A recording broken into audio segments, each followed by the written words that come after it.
Hello everyone, welcome to DSR classes.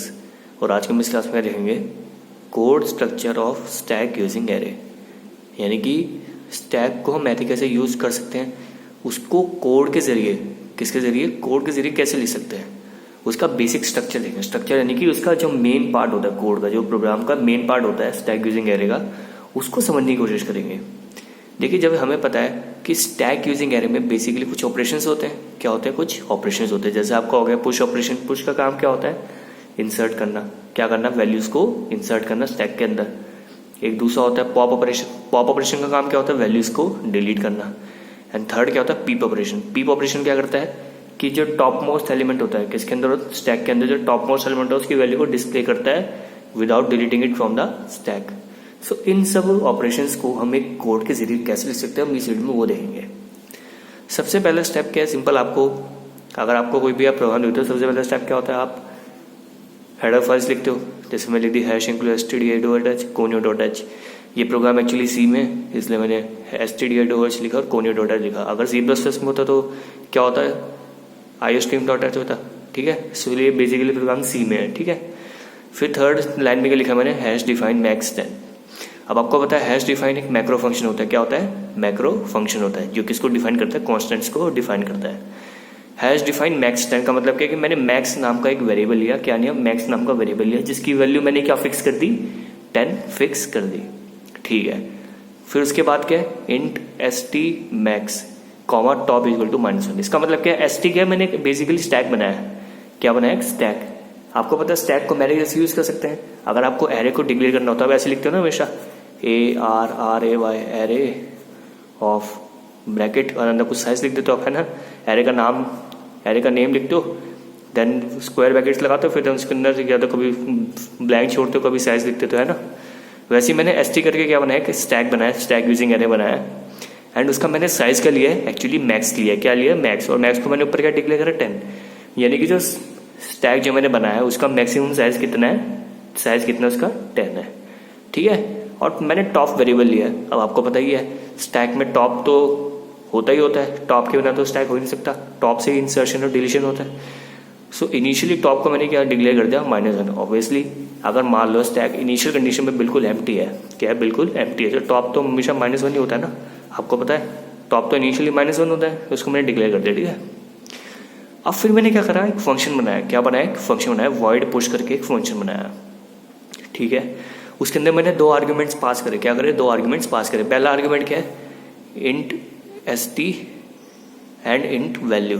int st मतलब कि मैंने स्टैक को पास करा, जो भी मेरा स्टैक होगा उसको मैंने पास कर दिया। एंड दूसरा वैल्यू वो क्या है? पैरामीटर के वैल्यू क्या है? val मतलब कि आपको जो वैल्यू आपको पुश करनी है, वो आपको जो वैल्यू बेसिकली स्टैक के अंदर इंसर्ट करनी है, पुश करनी है, वो है मैं। ठीक है, फिर मैं अंदर गया, क्या था? If top equal to max -1। अब ऑब्वियसली सी बात है, आपको चलो आप एग्जांपल देखो, कोई भी एक कंटेनर है, कोई भी एक कंटेनर है। अगर वो कंटेनर फुल है, अगर वो कंटेनर फुल है, तो आप उसके अंदर कुछ इंसर्ट कर सकते हो? बिल्कुल नहीं कर सकते। अगर कोई चीज़ फुल है तो हम उसके अंदर कोई चीज़ डाल नहीं सकते, दूसरी चीज़। सो क्या करना पड़ेगा हमें? बेसिकली पहले हमें कंडीशन चेक करेंगे।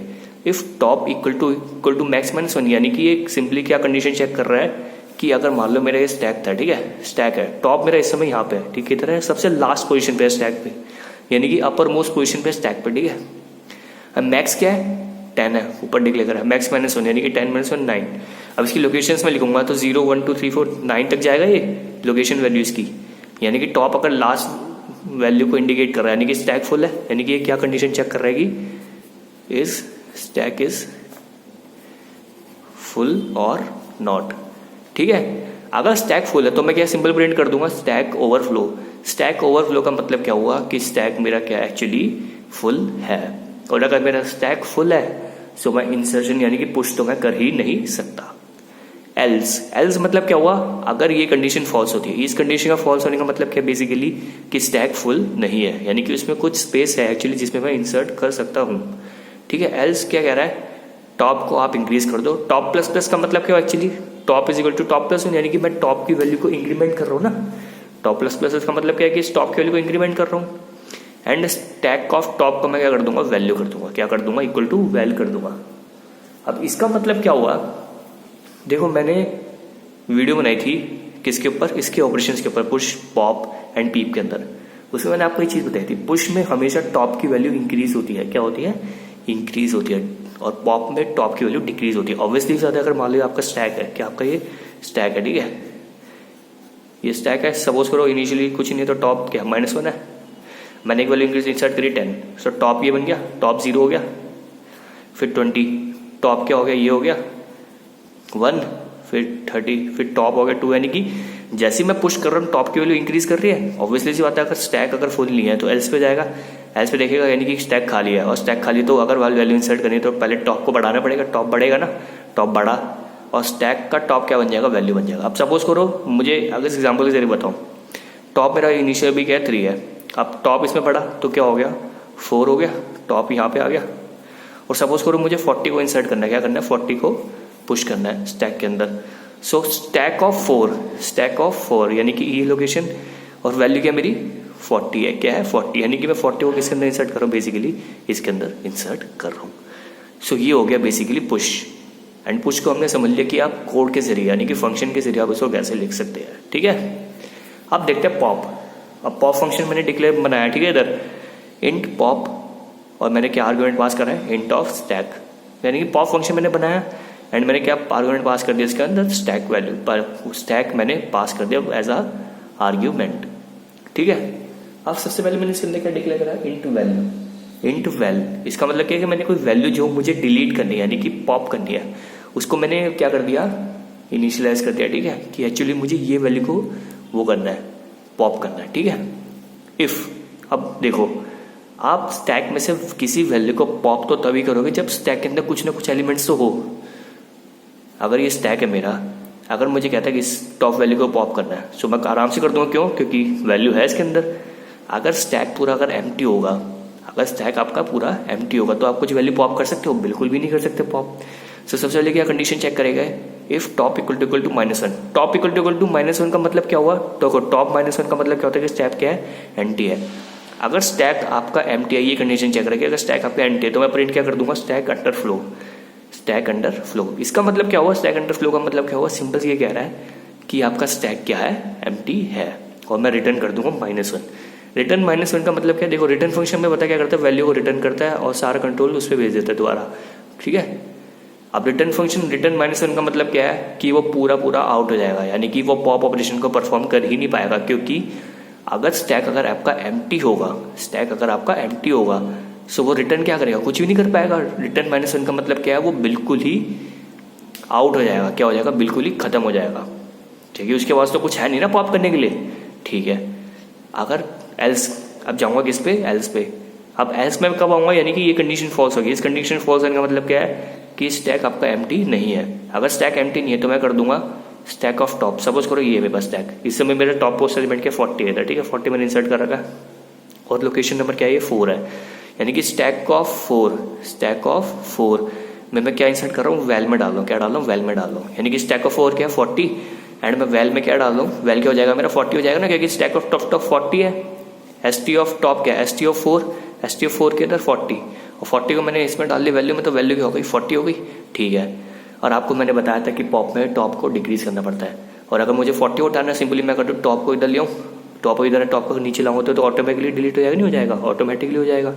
टॉप को डिक्रीज कर दिया, डिक्रीज हो गया तो जो वैल्यू है 40 है तो ऑटोमेटिकली क्या हो जाएगी, डिलीट हो जाएगी, और मैं रिटर्न कर दूंगा वैल्यू को।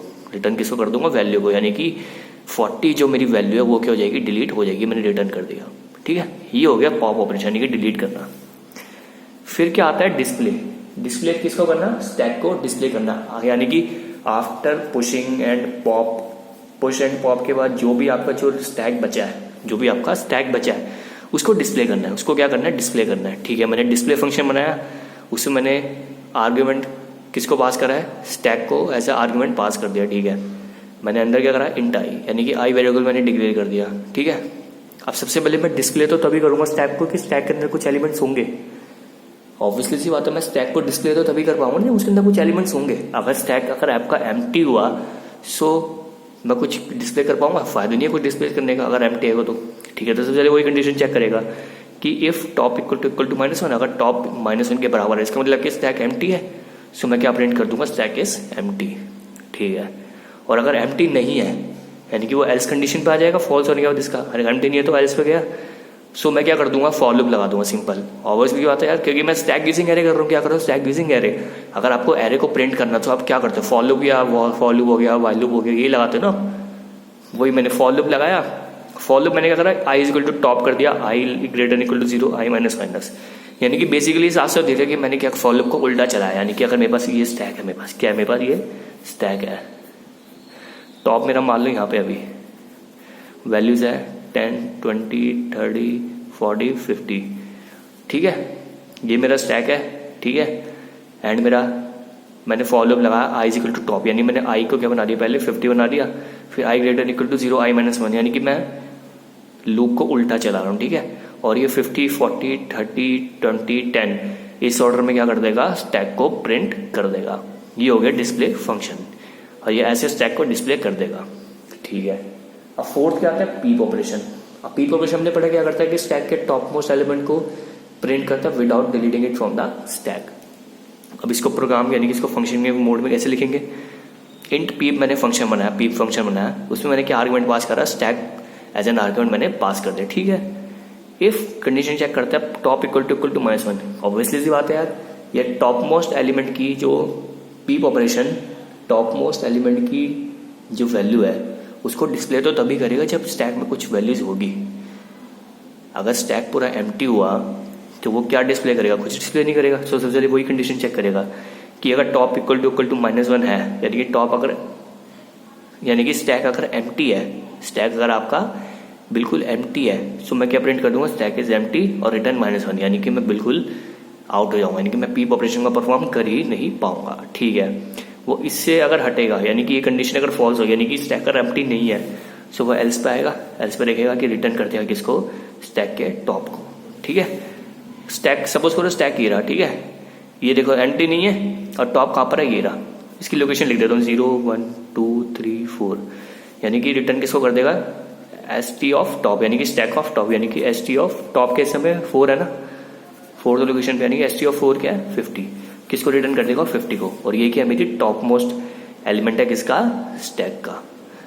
सो ये हो गए बेसिकली ऑपरेशंस, क्या हो गए, पुश, पॉप, डिस्प्ले, पीप। इन सब को आप फंक्शन के जरिए एक कोड के अंदर कैसे लिख सकते हैं, ये है इसका बेसिक स्ट्रक्चर, यानी कि कोड का स्ट्रक्चर, स्टैक यूजिंग एरे। वैसे इसका कंप्लीट प्रोग्राम आपको इसके बाद क्या करना पड़ेगा, सिंपल आपको मेन फंक्शन बनाना पड़ेगा, क्योंकि आपने फंक्शन बनाया, इनको कॉल भी तो करना पड़ेगा ना। आपको कुछ नहीं करना, आपको मेन फंक्शन बनाना है। फिर आपको क्या करना है, menu driven program. Menu driven program क्या होता है, स्विच यूजिंग स्विच करके आपको बनाना है, अलग अलग केसेस लेने, केस में लेना आपको पुश का, पुश में आपको वैल्यूज को पुश करना है, यानी कि आपको सिंपल केस 1 केस 2 करके पहले push, then pop, then display, then peep करके आपको इनको कॉल करना है सिंपल। और अब जो आपने आर्ग्यूमेंट पास करे इनकी वैल्यू को डिक्लेयर कर देना मेन फंक्शन में, इनिशियलाइज यानी कि प्रिंट एफ स्कैन एफ करके आप कर लेना इनिशियलाइज, और आप उसको केस 1 केस 2 करके स्विच फंक्शन से उनको कॉल कर देना, और ये सारा किस पे आ जाएगा, दोबारा इस फंक्शन में आ जाएगा। सो बेसिक जो मेन जो उसका क्या था कोड का, यानी कि कोड प्रोग्राम का जो मेन स्ट्रक्चर क्या था, ये था कि push operation, pop operation, display और पीप को कैसे यूज कर सकते हैं कोड के अंदर। इस वीडियो में सिर्फ इतना ही था। अगर आपको कोई भी डाउट हो तो आप पूछ सकते हैं। Till then good bye, take care.